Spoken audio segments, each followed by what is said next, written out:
Oh, hi friends! Welcome back to my channel. My name is Ashley Ariana, joined by the wonderful Tom Jensen. Hi Tom, how are you doing this Okay, Tuesday? Ashley, how are you?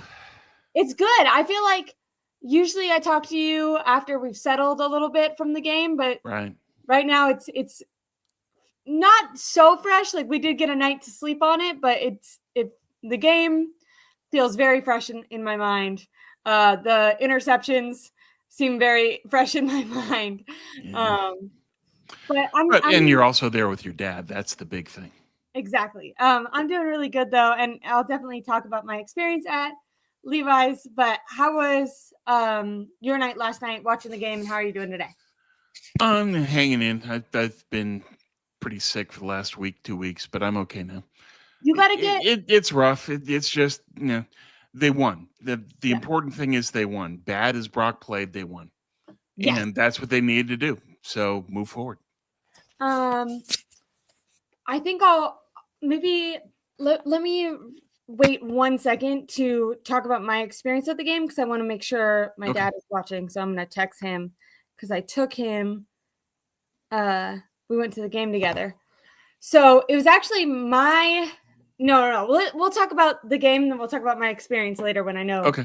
my dad has When you joined. know your dad's here, yeah. Yes. So the 49ers beat the Panthers 20-9. This was a must-win game for them if they wanted Yeah. to make it into the playoffs. Before this season started, when we did our will the 49ers win? Will they not win? Both of us had this as a win. I Yeah. think because the Panthers have been able to pull off some wins this season, maybe going into it, felt like maybe it'd be a more competitive game than we originally uh had predicted, like in the off season. Yeah. But then going there and seeing them, I think their record is a mirage. Like that's a bad football team. Yeah. Well, and they proved it. You have 3 interceptions and 3 points. Yeah, Yeah. that's not good. So, Um, and that was essentially the game. Is that you yeah. got 3 turnovers and you only have 3 points to show for it. You're going to lose. They did. I I don't know how to. I guess I will have to like kind of talk a little bit about my experience. I have never been to like a game like that in person, and it was this kind of sounds asshole of me because I probably can't throw a ball like 5 yards. And Yeah, I understand that these even bad, quote unquote, bad NFL teams, the speeds that these players are running at and all that is out of this world. But I have to admit, I was a little unimpressed watching, and I think it's just because both quarterbacks were playing very poorly. Neither defense was putting on, a show. Although we will talk about Robert Sala. But yeah, the Panthers, it just every time the 49ers or Brock Purdy specifically did something bad, it was just like, well, at least they're going against the Panthers, so this doesn't matter. But playing yeah. a better team, I do not think they walk away with a win. Just No, if they play this poorly against Cleveland, they'll lose. after the game, Kyle Shanahan, said obviously they were bad balls, but the decision for on each throw was the correct decision. So he wasn't that mad at Brock Purdy for those interceptions. Now what I will say is there's something to the words you say versus your actions, because he might have said that post game, but his actions were after the second half. Brock Purdy did not attempt a pass that was over 10 yards. They ran the hell out of the ball and very much tried to limit his they totally cut off his downfield passing, but they tried to limit putting the game in his hands at all. There's actually one play where There I was one long pass left to Kittle that was like 20 to 25 yards. That was after the 3 picks, but that was the only attempt that went over 15. yeah, Everything else was short. and I'm thinking of the when they came out in the third quarter and they had the penalty on the false start. And to me, it was like Kyle, Brock, everyone was very nervous. It felt like Yeah, after those picks. And it made sense because like I said, this win, it was a gotta have it win for the 49ers when it comes to getting into the playoffs and holding the tiebreakers and everything. They had to win. And it really felt like if, as long as you don't turn the ball over, you're going to win. Now, the fact that they were able to win, lose the turnover battle and still win is a testament how bad the Panthers are. But I understand why they got nervous. But I want to disagree. And once again, I don't know how much of this was just Kyle talking and not necessarily believing what he's saying. Well, I think that's part of it. He's protecting his quarterback, and it's unlike Kyle to criticize Brock at the podium. He doesn't do that very often. What I would like to say is the first interception that Brock Purdy threw was on first down. So to me, that's a bad decision, because if you're on third down, fourth down, and you throw into double coverage or something, like, should you do that? No. But you can understand a little bit more. There's like a sense of urgency. And if someone's not getting open and you're scrambling, you have pressure, like you might make a more chaotic decision right there. And I can have more empathy for that type of interception. But this was completely unnecessary decision-making by Brock Purdy. Not only should he not have thrown the ball there, but where I guess I do understand what Kyle's saying is, I disagree that I also think it was bad decision-making. But aside from bad decision, it was also the ball placement. His balls were ducks. And the ball timing. Floating, and they were going behind the receiver on at least 2 of his 3 interceptions. And that's a problem, Tom, that you've been pointing out for like 3 years with Brock Purdy. That actually this like weird narrative that he's super, accurate and has this great decision-making is fundamentally untrue, and maybe some narrative that they had from 2023 that has not continued in the last 2 seasons that he's played. No. The problem for Brock is that he doesn't drive his throws well, and that's something he admitted post-game, that he had trouble. He said that wasn't a fault of the bad toe.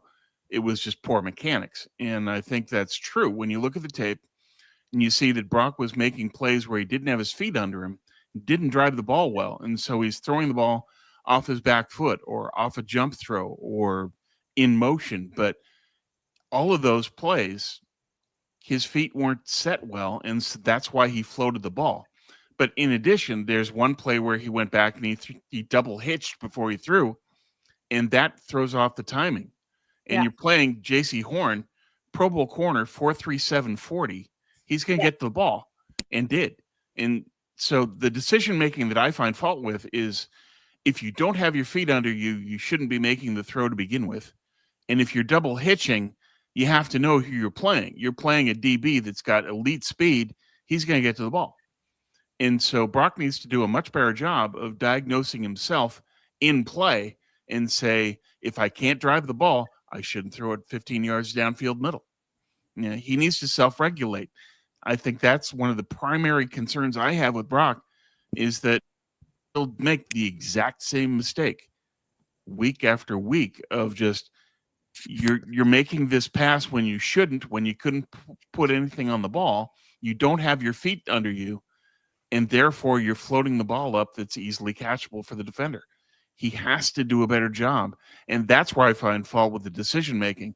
Kyle is saying he threw to the right target. Okay, but should he have made the throw, period, is the question. That's the decision, and that's where problems are coming in. Brock has to do a better job of understanding, I can't make the throw unless I've got my feet under me. There was a screenshot, and I'm going to get into the second interception, but it's kind of going viral on Twitter, and it's a screenshot of him right after he throws the ball for the second interception, and he's off the ground. Like, he's right, jump pass. Not only is he not planting his front foot or his back foot, he jumped. Like, I'm like, dude, what are you doing? Right. Either A, you should never throw the ball after a jump. Yeah. Because the other thing with Purdy that you have to remember is that after he left Iowa State and to prepare for the NFL draft, he worked on his mechanics, and he got more velocity on the ball by working a tweak in torquing his hip to get more zip, more velocity in the ball. And so that's why it's so important that he get his feet under him, because that adds that extra velocity that makes him an NFL quarterback. If he doesn't have that hip torque, he doesn't have the same speed and zip in the ball, and that's when it gets floated. That's why he needs to make the decision that if I don't have that hip torque, I can't throw it. Yeah, so the second interception, and this one to me showed the most that there was something wrong aside from just the mental aspect, but physically. It was 3rd and 6, and there's nothing the C's open for Brock Purdy. Being in the stands, as I saw this, like you just like everyone's like run, go. Like he had no, like he could have gotten 10, 15, 20 yards. Like he could have ran Easily. Yeah. to the 5-yard line or more. Like everyone was on the sidelines, and it looks even more dramatic. Like once again, I've never been in person, and it was just like there was no way that where not only was everyone on the sideline, but they were all kind of like running towards the sideline. So people would have had to like pivot, turn around, and then run back to the middle. So it's like, oh my God, run. Instead, Brock Purdy, kind of sets up, but once again, doesn't plant off his foot. So he sets up, but then does his weird little jump upper body throws behind fucking Ricky Pearsall, and it gets intercepted again. He's forcing it. It's in the Panthers friggin' end zone. So not only, like when you're talking about decision making, not only did you not run, which is the whole thing, like everyone was like, oh, we can't wait to have Brock back compared to Mac because Brock has this rushing ability. I saw him do like one really good scramble. He had one on that dive run. That was a nice play. But I mean, won a game, like, I don't know. Won a game for, you have to have more positive plays than negative. That's still not Brock is the point, is that he has to play the way he's capable of playing and has in the past. He has to play organically. I think that the toe is still in his head. He's still self-regulating in terms of should I run or not? And that's in his head, and that affects his decision-making to throw, to run, whatever. But I think that he is still worried about going past the line of scrimmage. Yeah. He doesn't feel comfortable yet, but he's going to have to get over that quickly because that self-debate in his head of should I run or not then ends up impacting the throw. And on the play that you're talking about, he should have run. Yes. And that's why I thought that based on the dive run, okay, you made that play. It was a good one. Keep running. When you've got an open field, go for it. But you're right, Tom, because that's why he ended up being late on both of his throws. Is he's not making quick decisions, and he's making the wrong decision, and he's not planning off it. Like, I feel like there's so many things that are going wrong with how Brock Purdy is used to playing. And I will say he is kind of a gunslinger in mindset. But in mindset. And so the idea that he's throwing into double coverage in the end zone is unfortunately not abnormal for Brock Purdy. But this just felt particularly egregious because he had such an open field in front of him. Yeah, he had a better alternative and chose not to take it because of the injury. Yeah.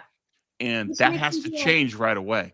But as Papa J points out in the chat, that Brock has to play through this so that he can become Brock Purdy again. You know, the best way for him to make those organic decisions is to keep playing. Yeah, like get in. But you have to then live with the mistakes that are made as a result of that. And if he does that against Cleveland, they'll lose. So he has to make a big jump this coming week in order to avoid turning the ball over against the Browns. Yeah. So the second interception, like we just talked about, was on 3rd and 6, tons of open grass in front of him.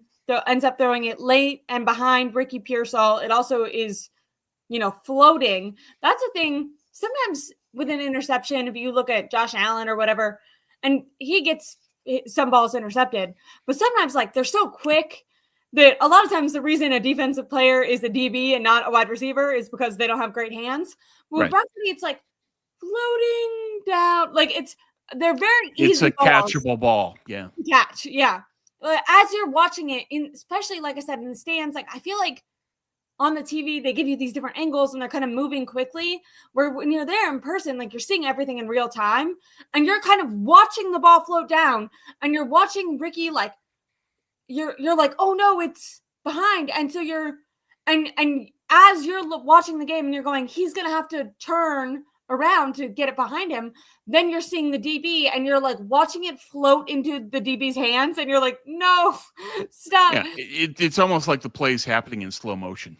I really felt like that, which was a cool experience that I haven't had, but unfortunate experience because I was like, hey, that's my quarterback. Please stop doing that.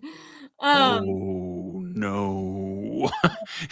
Exactly. You can hear the murmur of a crowd if you're in the stands of just people know when it's impending doom.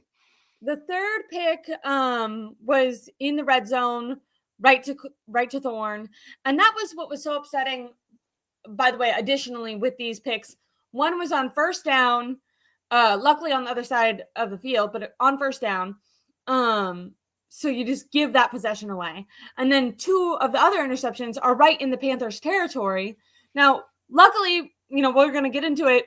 This defense is incredible, but any other, like, not only are you taking points off the 49ers team, but you're basically giving, the best field position possible to the Panthers. Yeah. 2 of the 3 picks. I mean, it was crazy. And that third pick, it was interesting being in the stands. I just assumed if you paid for tickets that like you're some super fan, and we've had people in our chats like if you say anything bad about Brock Purdy, they'll get very defensive.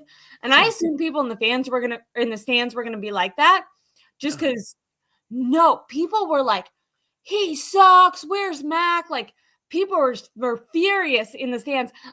On the third one, I literally didn't talk. Like my dad was like, what the heck? There was this girl who was next to us who was very cute and passionate. And she was like, no, because she was actually really rooting for Brock Purdy the whole time. Yeah. There was a row of guys behind us that were like, bring in Mac, boo, boo. I just was like I didn't have a word. I was like, did that? Oh, you didn't know that's the audience. Yeah. Because in the stands, the audience are diehard passionate about the team and its success. In social media, there are people who are diehard passionate about Purdy. And that's the difference, is that you'll have social media attracts people who are player zealots. They will follow a player and be more passionate about the player than the team. Yeah. The stands are the exact opposite. They're passionate about the team. Yeah. They want to see wins. Yeah. Civic Kid 96. That was definitely me. He said I would have been dead silent. And I think I said, is that a joke or something? Like I couldn't when something like that happens so many times, you're just like, that's no, because there was a girl sitting next to us, and before the third pick, after the first 2, anytime Brock would throw the ball, anytime, even when it was intercepted, just right when she realized it was going to be a pass, she'd go, he's going to throw it. And she'd just go like this, like super. She's worried. Yeah. Every throw. That. And I was like, it'll be okay. It'll be okay. And when it got intercepted, I was like, oh my, there's no way. Like, I just couldn't believe that it kept happening like that. And, well, they got out of it with the win. They're lucky that they played that badly and won. And you just say, thank our lucky stars we played Carolina at that time. What I do want to highlight, because when the 49ers have lost, specifically this year, but also in years past, when they've lost, there's been certain fans and definitely certain beat reporters that are quick to blame the pass rush, whatever part of the defense, and really try to take away any blame from Brock Purdy, from Kyle Shanahan, and put it all on the defense. Yeah, well, it's the fan player zealotry in the form of a reporter. Yeah. And to me, that's kind of inexcusable and unprofessional, but that's me. I completely agree. But I want to keep that same energy. If we're going to put those losses on the defense, I want to highlight that the fact that Brock Purdy turned the ball over 2 times or 3 times, 2 in their red zone. They fumbled the Panthers forced a fumble on offense. Luckily, the 49ers recovered. Both teams, like I said, were horrible. They both, I think Bryce Young had 2 interceptions by the end. They had a fumble that they recovered. The 49ers had 3 interceptions and a fumble that they recovered. So neither team was impressing me. But the fact that at one point in the game, just yardage-wise, they went on a 12-play drive before the interception that happened in the red zone. And so when you're watching, you kind of feel like the 49ers are dominating, and it's literally just Brock Purdy that's like sucking at the very end. But it's you're like, okay, they're doing really good. But at one point, even though they had the ball for, I think, double the possession that the Panthers had and all that, they still only had 7 points, and the 49ers did. And the fact that the defense held the Panthers and didn't let the Panthers catch up at any point, because that's kind of what happened is the 49ers got a lead early. It should have been, a much bigger lead, but Brock Purdy kept giving them interceptions. The defense held strong so that, the Panthers couldn't catch up. And they really kept the offense in this game and kept, like, up until the second half when they could just kind of play it safe and run the timeout. That was due to the defense and how successful this defense was. Yeah. Because imagine if Carolina had 3 touchdowns on those interceptions, game changes entirely. Yeah. And so give the defense a lot of credit. To throw you back in the game. Like, in the way the defense played this allowed Kyle to take the ball out of Brock Purdy's hands for the second half. If they would have scored, which, by the way, like I said it even on the first interception, on the second, when they were starting at the Panthers 15-yard line, I told my dad, because my dad is very like super passionate fan, and he's someone he'll hold the offense to a high standard, but same thing on defense. If the defense gives up a touchdown or something, he's like, what the heck? So I kind of was like trying to prepare my dad. I was like, Dad, like if they give up a touchdown here, like I don't blame the defense. They're right there. Like this isn't, you've set them up on a short field, right? And the defense came through. So, I mean, obviously huge kudos to Robert Saleh and his game plan. They had well-timed blitzes. Now, the Panthers offense also sucks. I was very unimpressed by Bryce Young. I was very unimpressed by their wide receiver. I know they had like one deep shot that was a touchdown to him, but for the most part, I don't know. I felt like he was whatever. That he beat Renardo Green on that one. It was a Jair Brown breakout game. It would be cool if it was like a turning point for his career, because he had this really hopefully a superstar freshman season under Steve Wilkes, and then has been downhill ever since. In my opinion, playing himself out of this starting safety position. Yeah, I thought he was going to have to leave the league. He was playing so poorly. Yeah. And now give Saul a lot of credit that he built up his confidence. And Jair, that interception in the end zone was one of the most important plays of the game. Because if that isn't made, then Carolina ties the game up, and you've got to fight with Purdy not playing well. That interception sets them up to still survive all of these picks, this onslaught of turnovers, and the defense deserves a ton of credit. Part of that was the defensive game plan from Saleh. He had the zone coverage that confused Bryce Young, and they couldn't get their wide receivers going. The key to their offense last week was Tet McMillan. And in this game, McMillan and Xavier Legette only had 5 catches for 57 yards, and half of those yards were on that one play with Renardo Green. And that wasn't really on Green because he had no safety help. Yeah. So he got caught flat-footed, and McMillan ran just right past him. Okay. Yeah. That part's on Green. And then but no safety help is a problem. And so as good as the safeties played in this game, and I thought they had their best game of the year, that play, there needs to be someone, there has to be free safety help there, and wasn't. Yeah.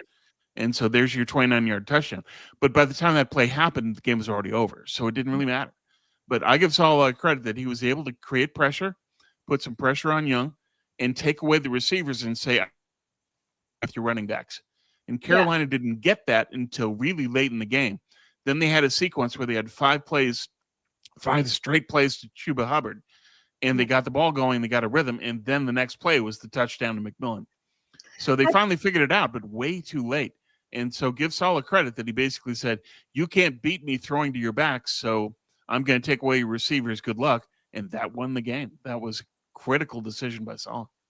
Yeah, I definitely think the 49ers, specifically with for Saleh versus the Panthers offense, won that defense or won that coaching matchup.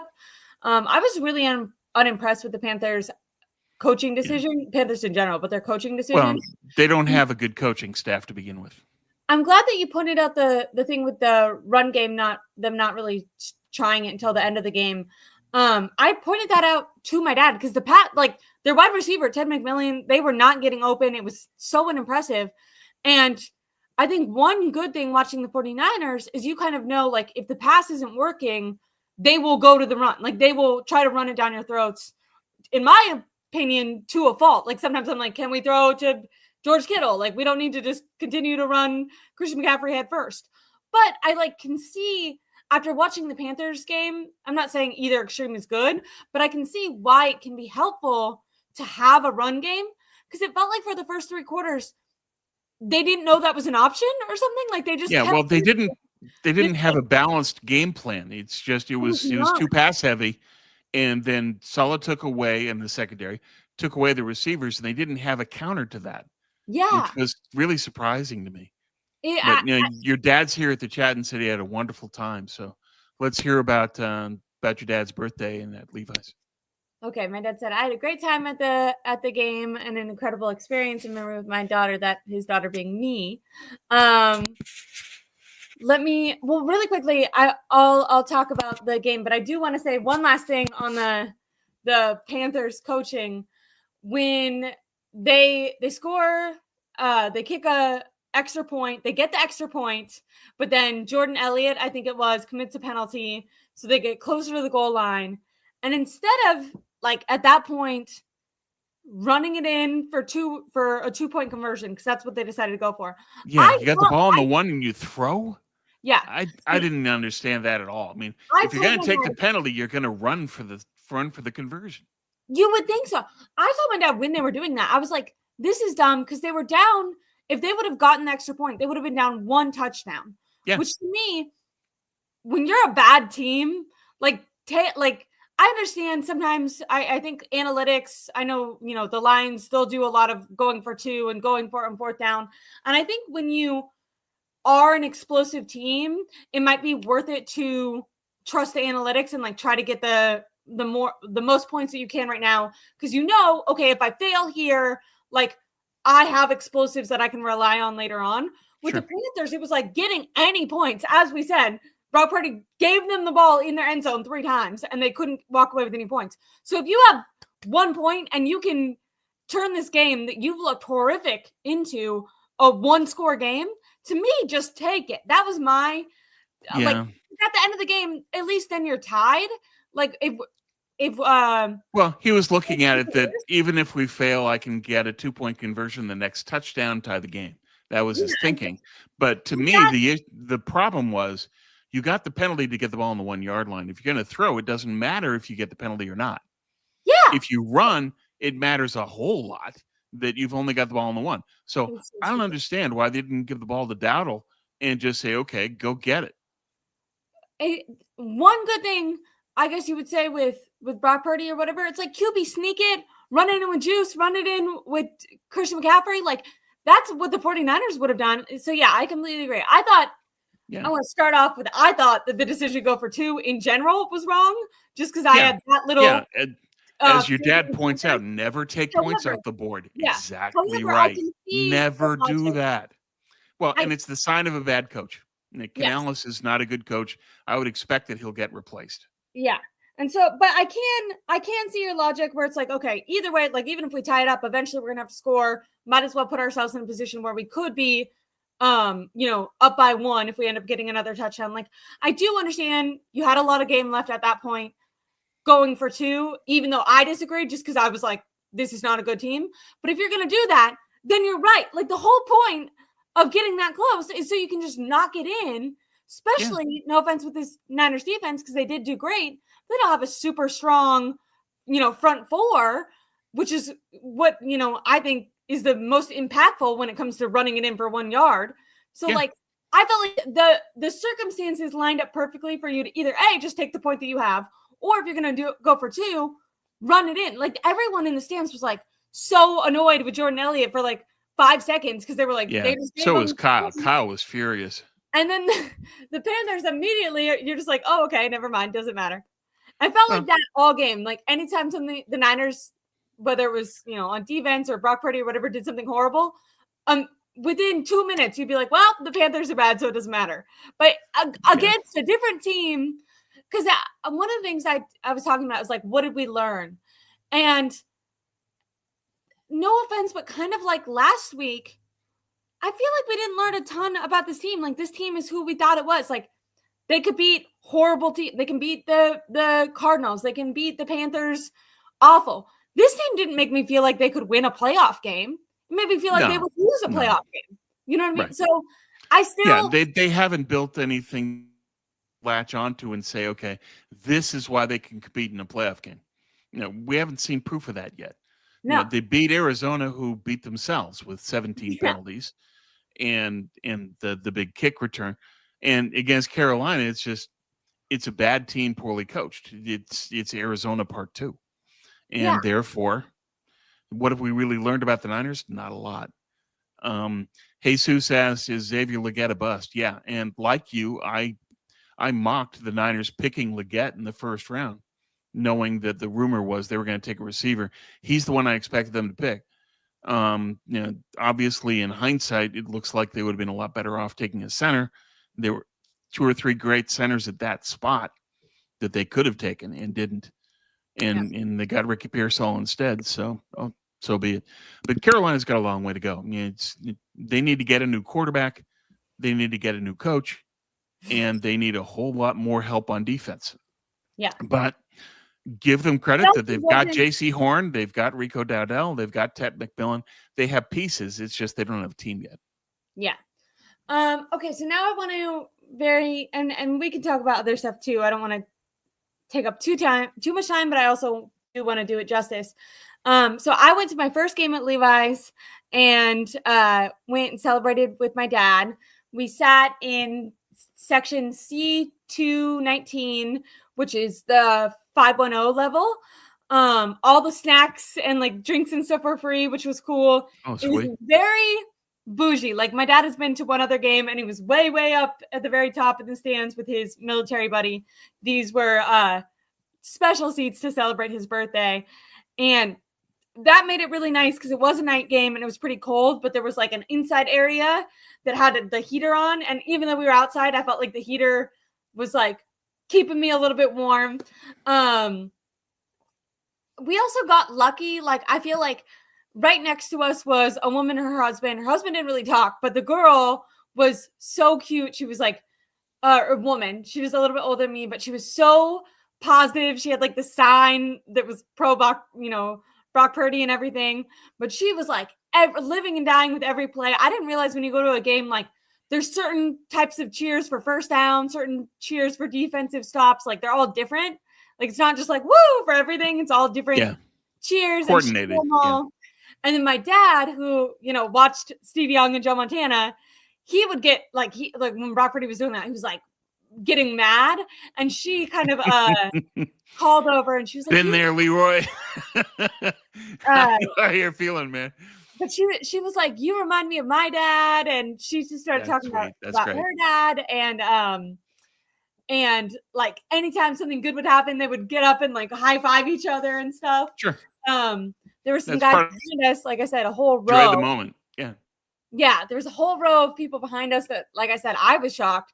We're like calling for Purdy to get benched. But everyone was so, into the game. I kind of thought like, maybe are people going to be walking around or going inside? Like, anytime the game was on, people were in their seats, like paying attention, at least where I was. And it was just a really, really wonderful experience. The one thing that I would say is make sure you have your tickets, not just your confirmation code, but the actual ticket downloaded on your phone, because that got pretty stressful when we were trying to get in. We also, after the game, went to, I'm trying to think of other things. When Trent Williams got dropped off, he pulled up. He was in the passenger side. Someone was driving a Rolls Royce and he got dropped off, which was hilarious. What else? Let me see.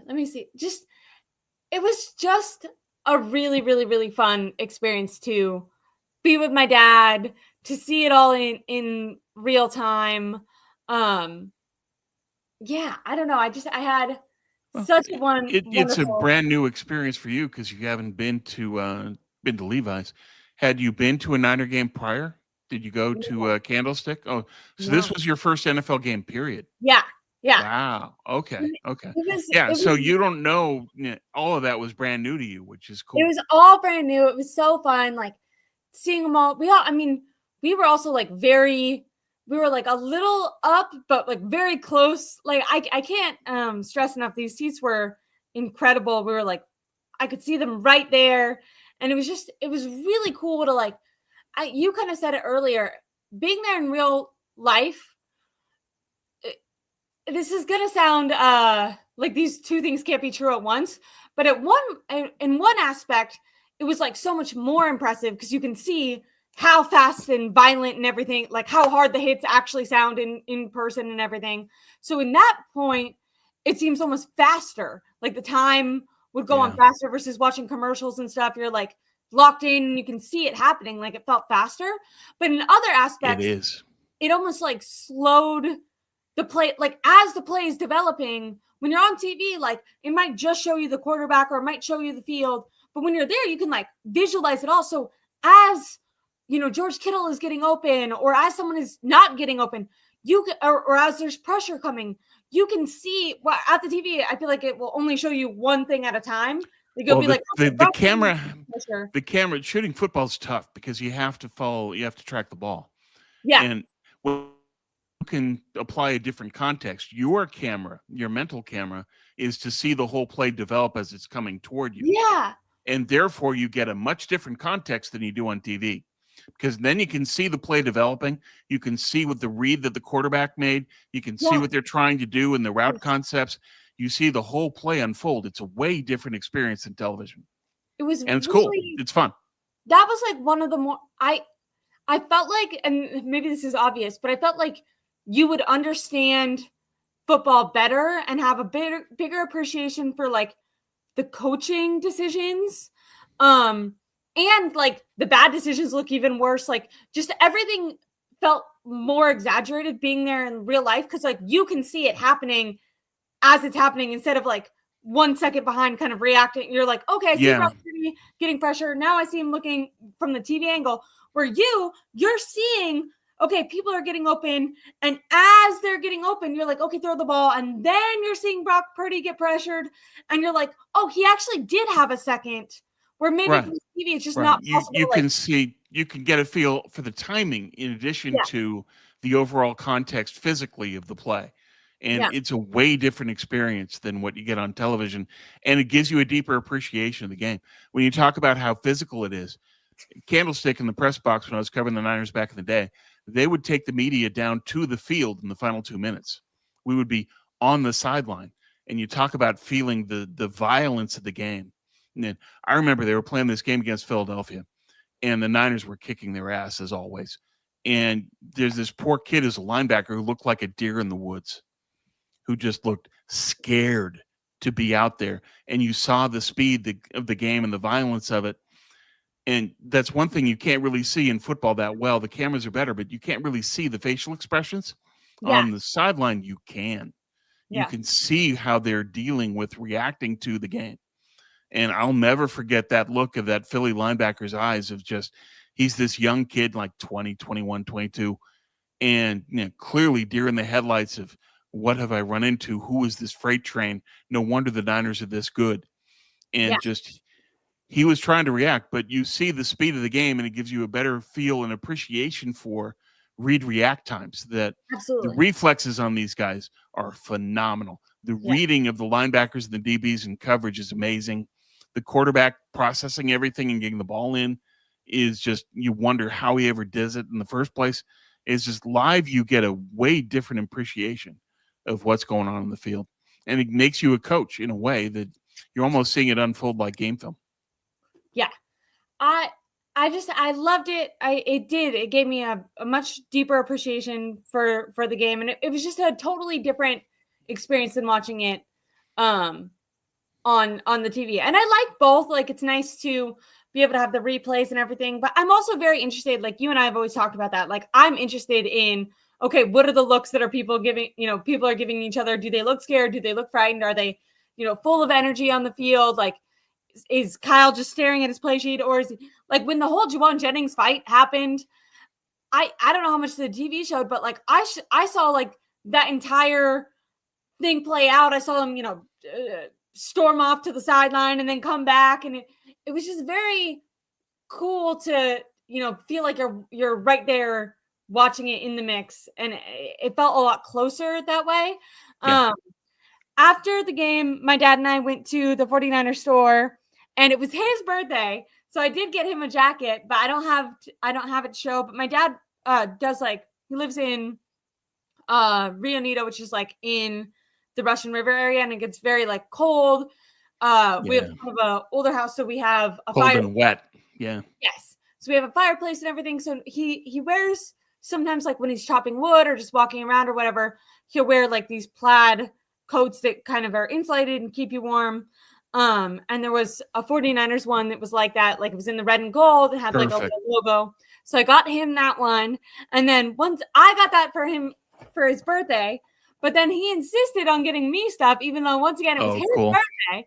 But that's your dad. Had to show it. Yeah. So I want to. This is the sweater. There you go. That's nice. Little logo. Very simple, but I feel like I'll wear it a lot. It's very thick. Yeah. That's a good one. Yes. Good call, Leroy. That's a nice piece. And then I also got this blanket. Oh, cool. Really soft, which is nice. My dad was hoping on getting I have like a 49ers blanket that my dad has had for 10 years before I was born. I'm 30. So for 40 years now, it's super, super thick. It's huge. And apparently he got it in Mexico, and it's just the most well-made blanket ever. Like, yeah, we've had it for 40 years, and it's in, so warm, so thick. He went over to one of the ladies in the store, and he was like, "Do you have anything like this?" And she was like, "I can't believe you found that. We have nothing like that." Yeah. So where did he get it in Mexico? Do you know? Because I know that they have great blankets in Rosarito Beach. My dad just said, "Where's the sweater I got you, sweetie?" I think maybe he's a little behind. I just showed it. Yeah. Show the hoodie. Hoodie looked great. Yeah. So anyways, I'm gonna show it one more time. But this is the 49ers. It just says 49ers, super simple with this, but I feel like I can wear this like all the time. Yeah. Which is what I really appreciate. And then like I said, I got my dad that more like of a thicker jacket that I feel like he's gonna wear all the time, which is awesome. Yeah, he'll get a lot of use out of that. It was just a really, really great experience. Like, maybe it would have been different if it was a loss or something, but the crowd, although very into it and at times like calling for, Mac Jones or whatever, to each other, they were so net. Like, everyone behind us, in front of us, to the sides of us would, like, anytime something good would happen, they'd stand up, clap, cheer. Like, there was no, and once again, we were in good seats, so maybe depending on where you are, but no one was too drunk. No one was trying to start an argument. There was a Panthers fan. It was one Panthers fan out of like the 20 Niners fans. Yeah, that's the way it usually works. But everyone was like very nice. The Panthers guy was also, he knew whose team. He was like, "Yeah, we're not good." Yeah. Well, when you're the one fan of the opposing team, you just take this chill vibe, and usually the people around you respect that, and then you're good. Yeah. So like I said, I just had an absolutely wonderful time. That's great. Love that. You should make that a tradition. You guys should try to go to a game each year. If you can. I really want to. Like I said, I felt like I almost learned more or got a deeper appreciation. Or sometimes also in the TV, it's like you can just miss something when you're. I just felt so much more locked in, and I really love football. So I'm. Hold on. I guess my dad. You did not text me a picture of your jacket. But anyways, I had just the best time, and I really, really love my dad. Someone asked if I'm a recent fan, maybe because I haven't been to a game before.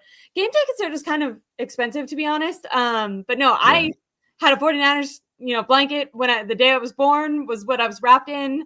My dad was a fan because his grandpa, came over from Switzerland, Italy area. He, loved the 49ers, grew up in San Francisco, passed it along to my dad, who was way back. Yeah, Yeah, generations back. That's great.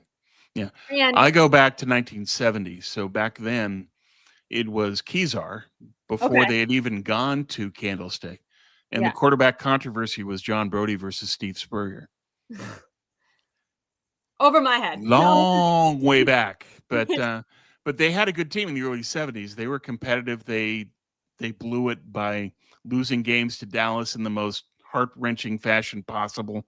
Yeah. A fumbled onside kick to lose a playoff game against Dallas.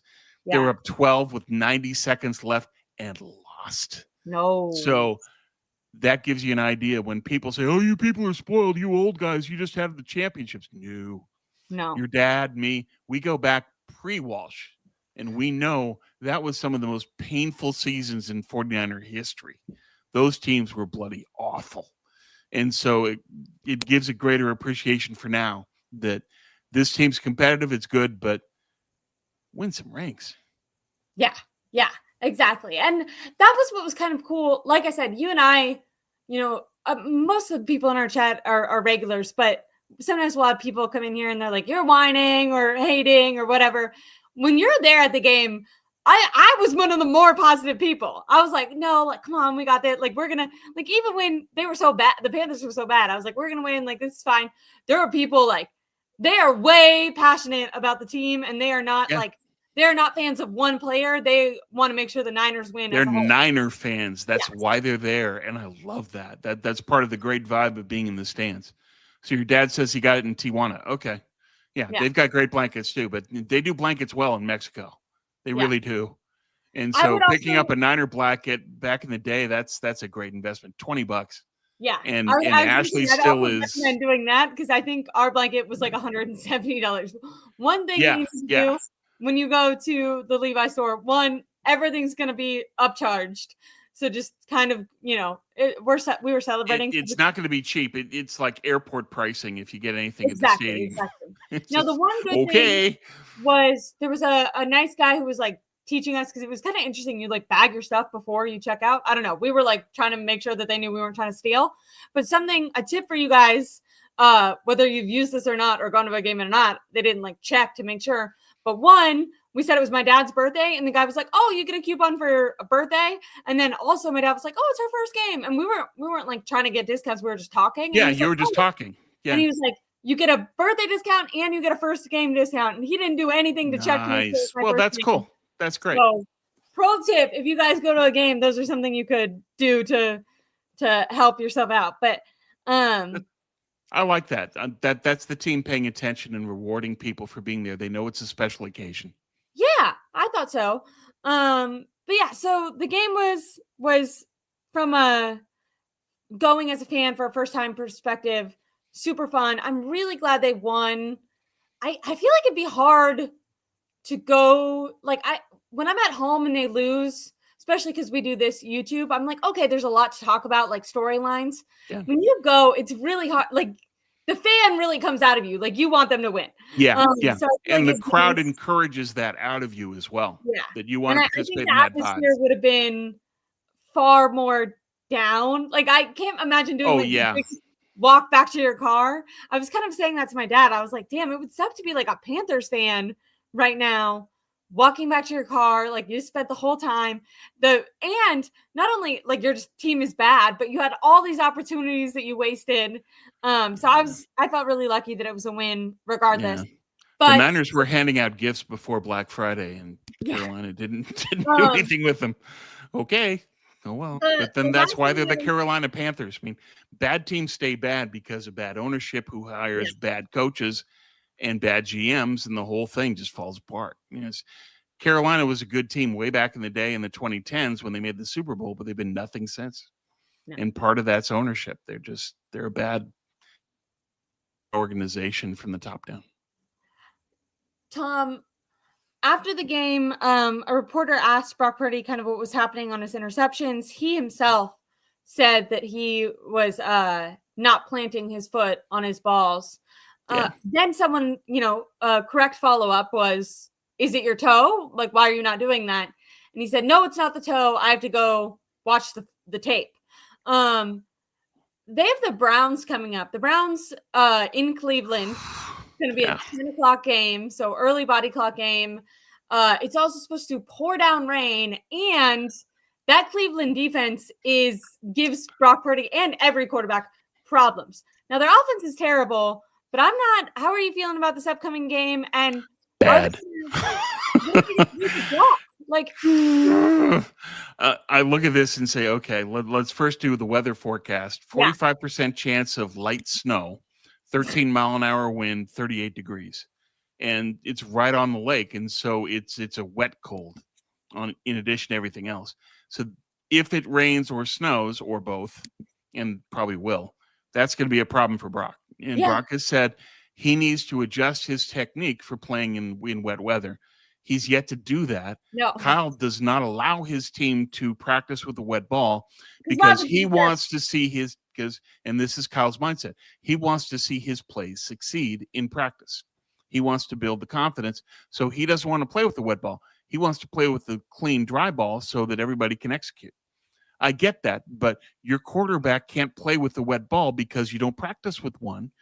And one of the things that I said that Brock needed to work on in the offseason was he had to practice on his own with the wet ball to get that technique down. And we'll see if he does. I mean, this is an opportunity for both of them to exercise a lot of demons. Brock has the telltale sign of kryptonite for him is bad weather, that Brock can't play in the rain and the snow.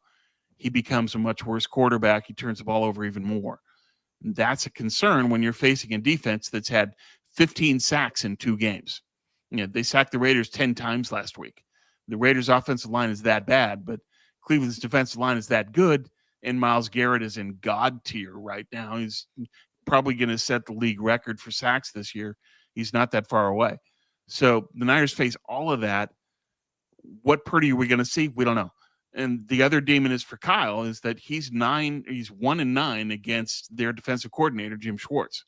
The reason why is because Cleveland always has Schwartz always has great linebackers. That's where Kyle bases his game plan, is on challenging the linebackers and forcing them to go in ways that he wants them to commit to then open the field for slants, McCaffrey, Kittle, what have you. So it's going to be hard for Kyle just to deal with all of that in terms of a Schwartz defense giving him trouble. Plus on offense, Brock dealing with the Cleveland D-line, plus the weather. All of that is going to be tough. It's going to be really tough. Like, we've already seen them play in a couple cross-country games early, and they don't bring the energy till the second half. That part's going to be on the coaching, like being able to get your players up early, because you can't, with a defense like this, like, how they won the Panthers game, we were just talking, is like they got a lead, and then they kind of were able to coast it out. And that's the way they're comfortable playing from ahead. That's the way they do well. Yeah. And we know from the Tampa game that their body clock betrayed them in the Tampa game, where they came out sleepwalking. Yeah. They can't do that in this one. Until the third quarter, Tom. Right. And so if they do that against Cleveland, I realize it's the Browns. Their offense isn't very good. And Shedeur, who knows? We'll see. Shedeur is basically a box of chocolates at this point. He had a pretty good game, but we'll see what he does going forward. But nonetheless, this game is on the Niners to not beat themselves. It's on Kyle to deal with Schwartz, Brock to deal with the rain, and the Niners to protect the ball. If they can do those things and show up at 10 a.m., they're in good shape, and they can really get rid of a lot of mental garbage that surrounds Kyle, Brock, the team, if they can play well. But it's hard. It's going to be hard because all of this, you're facing the best defensive line in football, the best defensive end in football. How do you deal with all of that, given that you're weak at all of these elements of the game? It's going to be a tough battle. What I would do, I know this is like, I know they have people that they hire for this, but I think you and I kind of talked about this after the New York game, because they had 2 early East Coast games. I don't understand why that week, so this week, starting tomorrow, why they don't practice early in the morning. Like, I already looked at the media schedule. Kyle's talking at noon, and then they're practicing after. To me, they should have early morning practices tomorrow. And then on Thursday, I don't know what their practice is like, because the media isn't going to be there, but they should have like a 10 a.m. practice tomorrow, an early practice on Thursday before they get off. Like, to me, that would be a logical It's the same thing as practicing with wet balls to prepare for the rain. Practice early so that when you're like, I know for me, if I go to a workout class, if I always go to like a 9:50 a.m. class, and then let's say I'm going to go to a game or something, or fly with my friend to a game, so we have a flight and we have to go at 7. I I can get through the workout, but I feel like shit. I'm not running as fast. I'm like not, because I'm not used to it. But if all week I work out at 7, then I have like 3 days where my body kind of gets used to it, and then I'm kind of in the groove. You're acclimated, and your body is prepared to then be at peak performance at the time you need it. And Kyle has chosen not to do that. He never has. So be it. Bigger Than Life says please pick the Browns to win the game. I will. No, I'll come through for you, Bigger. Don't worry.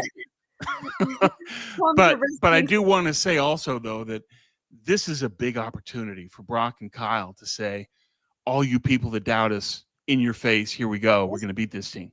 Yeah. And when the Niners have had that us against the world mentality this year, everybody expected them to get destroyed by the Rams, and they beat them. Yeah. And so they've proven that they can rally. But this is a much tougher test in the sense that you're fighting the elements on top of everything else. Brock hasn't proven he can do that. You're playing the best defensive line in football, the best edge in football, and you're facing the defensive coordinator that Kyle can't beat. Yeah. And all of that adds up. It's a very tall order. But I'm not going to dismiss it. I'm not going to say the Niners cannot win this game. They certainly can. And they've proven that in the Rams game, they can rally up to a high level of performance and find a way to win. It's just that in this particular matchup with these people, this weather, it's that much harder. It is, but maybe they'll show up for it. I'm definitely nervous with Brock against this defense. The fact that Cleveland has such an abysmal offense gives me optimism. I do think that I'm going to choose the 49ers to win. But if you guys want to guarantee a win, then I think we got to start sending in the super chats. And my dad and I have to go to every game, because what I've discovered this week is my dad and I in excellent seats means Brock Purdy could throw 3 interceptions in a game and we still win. So there you go. I hate to be the good luck, but I am. And, if we want to, as fans, do it for the team, then then we got to go. But but that'd be cool. You become the good luck charm, and you become part of the story of the team in the season. That'd be cool. That's the last thing, and I want to make this a little bit of a shorter topic because I know we got to go. But the 49ers, we've been pretty negative in this game because it's hard to be positive when your quarterback tries to give away the game like that. But at the end of the day, in order to get in the playoffs, not in order to have confidence about winning a playoff game, that's separate. But to get into the playoffs, just get a game. You just have to win the games in front of you. The 49ers are 8-4. They won this must-win game that they needed. I think the other game that is going to be really important is that Bears game. And then that's going to be pivotal. Yeah. But they're 8-4. Something that could have been really helpful would be if Brandon Aiyuk was on his way back. Unfortunately, Tom, I don't think that's going to happen. He had a bone break this week, which is crazy because the news apparently happened in July. Yeah, it's amazing they kept that quiet. I know. The 49ers voided Brandon Aiyuk's guaranteed money for the 2026 season. Kyle was asked, did this have to do with Brandon Aiyuk not showing up, whether it's to meetings, whatever else? Kyle said no. Kyle said that most players that are rehabbing they follow kind of a different schedule. They're not going to all the same meetings and stuff like that. What's additionally confusing is apparently the whatever dispute happened that allowed the 49ers to void those guarantees happened in July. But if you go back to August, we had the wide receiver coach, Leonard Hankerson, Kyle, a bunch of people coming out to the media and talking about Aiyuk was in meetings. He was leading meetings. He was taking charge. He went out in front of the media and was practicing, which actually gave a lot of people like false hope that he was going to be able to start a lot earlier because he was like running routes. You and I think, it's just playing football. But were they flat out lying? And if so, not cool, guys. Not I don't know. But regardless, they don't have Aiyuk. Aiyuk's going to be gone. And Aiyuk agreed to, he didn't challenge the Niners voiding the guarantees, which shows you just how much Aiyuk wants to pick his own team. He wants to say, I am going here. And so that's his motivation. He's not going to play for the Niners again, I don't think. I don't see how he would. Given that he doesn't have any guarantees left for next year, if he plays and then gets hurt, that's far too great a risk for somebody that is still in mid-career coming off of knee surgery. If I'm Aiyuk, I wouldn't play. And the Niners can try to gaslight it and say, well, he might. No. It's not in Brandon's self-interest to play, given that an injury can end his career or at least set him way back in trying to find a new team. He has to be healthy.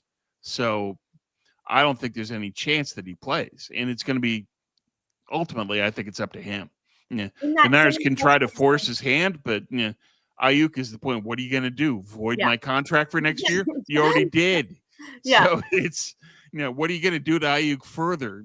He's already been paid for this season. You've already voided his guarantees for next year. There's nothing you can do to leverage the situation to force Brandon on the field. And so for Brandon, he's just going to say, I ain't playing. Why would I?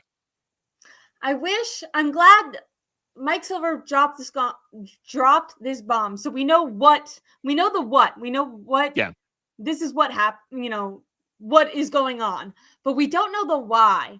And I wish I knew what happened. We may never know the why. We're going to have to just guess.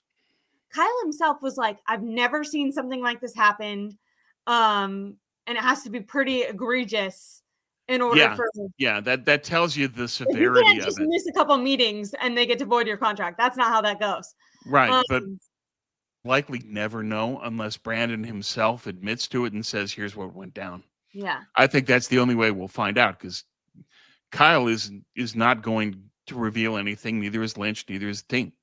So it's up to Brandon if he wants to reveal that or not. I expect he doesn't, because that could cause problems for him in trying to get another deal. So again, it's in his self-interest to not share the details on that one. Tom, I thought it was so insane when they said he wasn't going to fight it. The NFLPA, you'll see players get fined $2,000 for like a celebration or something, and the NFLPA will go after that.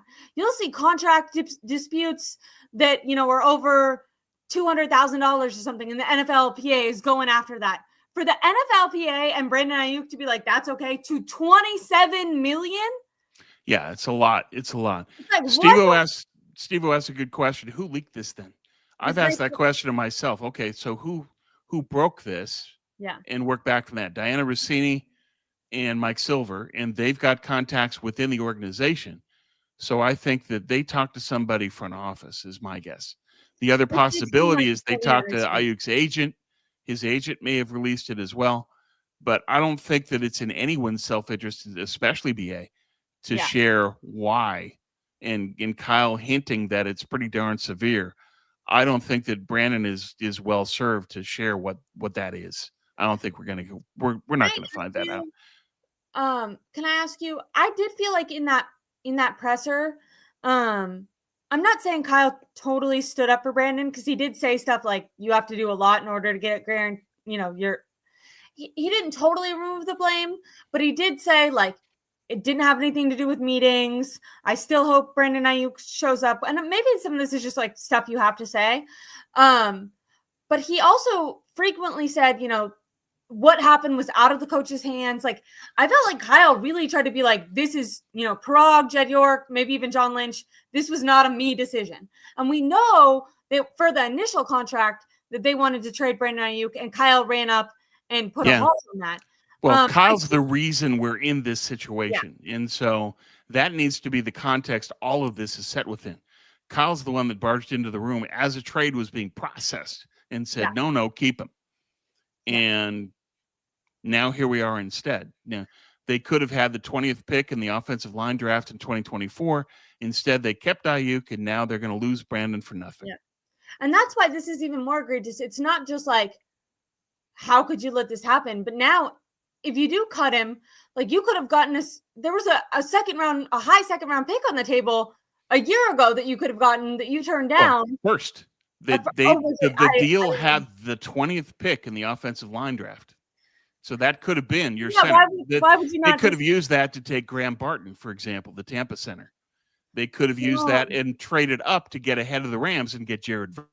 I'm gonna be surprised if that all goes back to Kyle valuing the core and guys that he trusts who won and got them into the Super Bowl more than draft picks. And that's part of the mindset of this team. And that's what happens when you give Kyle final say in personnel. This is what comes along with it. There's baggage. And we're seeing that baggage with this.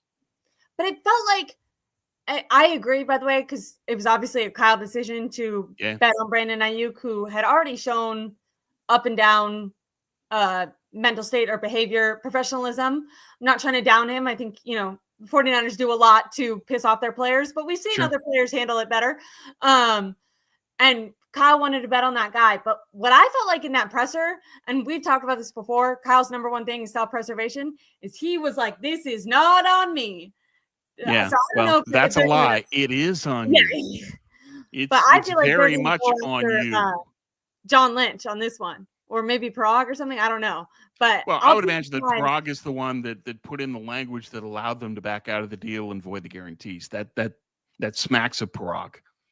Yeah, not Lynch. Lynch isn't the contract guru. Prague is. Yeah. There's some speculation in the chat. Is it his mental state? Did he say something? Obviously this is all like complete speculation. I do think that it had to be something, and maybe this is why Brandon Aiyuk isn't fighting it. Did he, threaten someone? It's very clear that he's been up and down, and that the 49ers and him have both since the day the deal was signed, which is hilarious because I feel like they signed the deal to try to get out of any drama.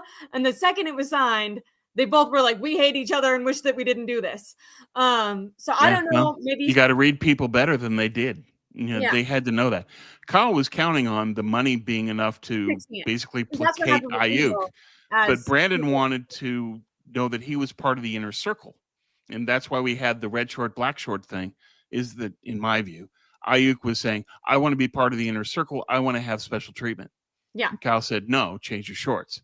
And that told Aiyuk everything he needed to know, that he would, despite the money, he was not going to be an inner circle player. After the contract. And it was right. He got the money. And then that could have been after he got voided. Yeah. Yeah.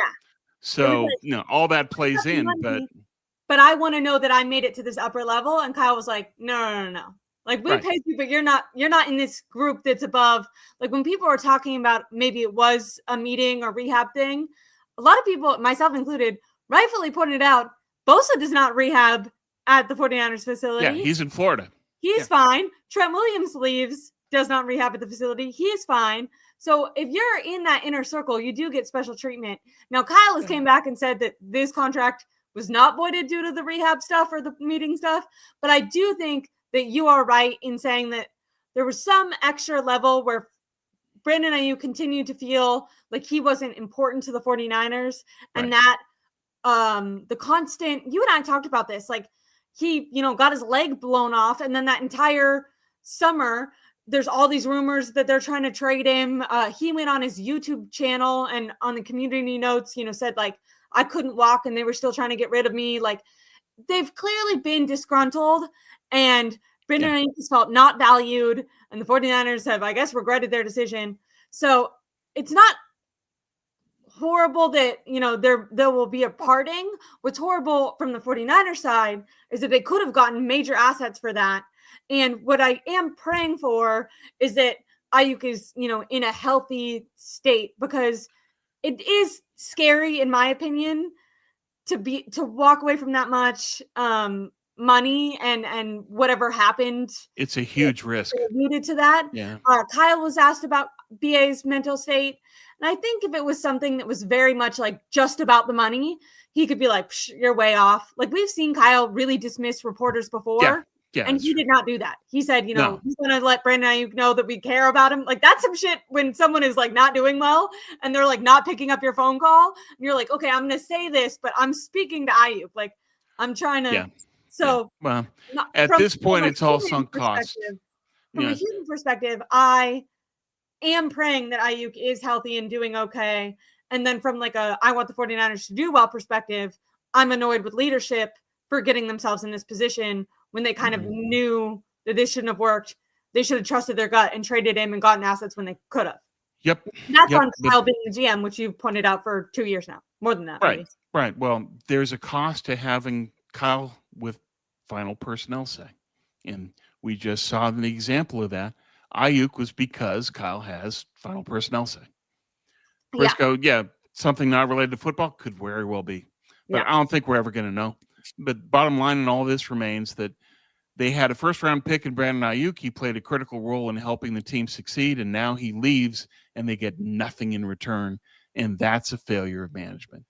Absolutely, absolutely, and that has to fall. Like, no matter what, if you want to, because I've seen a lot of fans, he, he's the diva. He did something wrong, but as a business person, as someone who's running an organization, that falls on them. And so I think both parties don't look great, but I think more so the 49ers, who knew this player, who knew how they felt about him, and then, turn their back on their best instincts, they deserve blame from that. And this is where, what you've said is having a strong GM who's scouting, who's thinking ahead, who's like taking away the I'm a coach emotional element. I just want all my guys no matter what. Like, a person who's above that, who can think of things in a more logical, logistical way, is necessary for the 49ers to be successful moving forward, in my opinion. But you need someone with that skill set. It's very different. I mean, Kyle having final personnel say when his skill set is offensive play design and coaching the team, leadership, and a GM is a completely different ballgame. Yes, you have to be great at evaluating talent. You have to be great at building a team and knowing how you go about doing that. It's something that's not endemic to Kyle's skill set. And Lynch doesn't have that skill set either. So you need someone that comes in that's a talent evaluator and can build a roster. They don't have that in the building right now. And that's part of the reason why there's no rings. Yeah.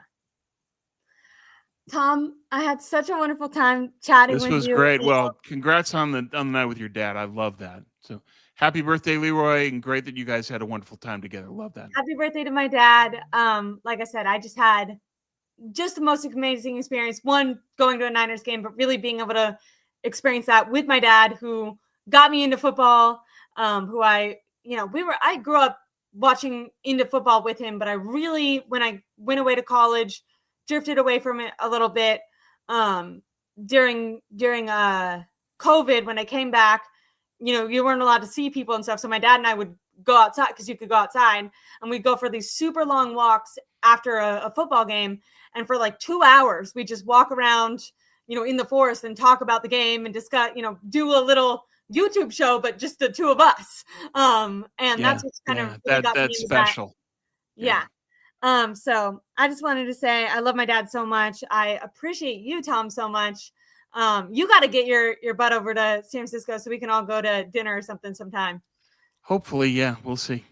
I'd love to do that, but great time, and just thanks again. A great chat with you, Ashley, and everybody in the chat. Just a lot going on in Ninerland, but the facts remain: 8-4, 85% chance of making the playoffs. And in Cleveland, even though I expect the Browns to win, I think that the Niners will still have an opportunity to rally in the way that they did against the Rams. I don't just throw it out and say the Niners have no shot. They do. But they have to come ready to play at the very beginning of the game, and they have to play smart, and they have to play sharp. If they do that, they can win the game. And if they do, that's a lot of monkeys off the back of Brock Purdy and Kyle Shanahan. So we'll see. Thank you guys so much. Please make sure to give me a like and give me a subscribe. Really helps my YouTube channel. It's been really, really fun to do all this. And I'll be going live throughout the week. I know we have we have Thanksgiving coming up, but I'll probably go live then tomorrow. And maybe if anything happens, one more time this weekend. But maybe I'll do it tomorrow after practice, since I feel like people are going to be with their families on Thanksgiving. Although maybe I'll try to do some little reaction after some of the games on Thanksgiving, if sometimes I feel like there's implications when it comes to the Niners, but I don't know if there will be. But I really, really appreciate you guys. I know, November can be kind of off for people. I know my schedule's been all over the place, but what I've been taking solace in, if that's the right word, is just like, I'm so grateful to be hanging out with my friends, hanging out with my family. And I know I'll get back to some sort of routine in a couple weeks. And for me, making memories right now is what's most worth it. But yeah, everyone have a great holiday. Make sure to like and subscribe.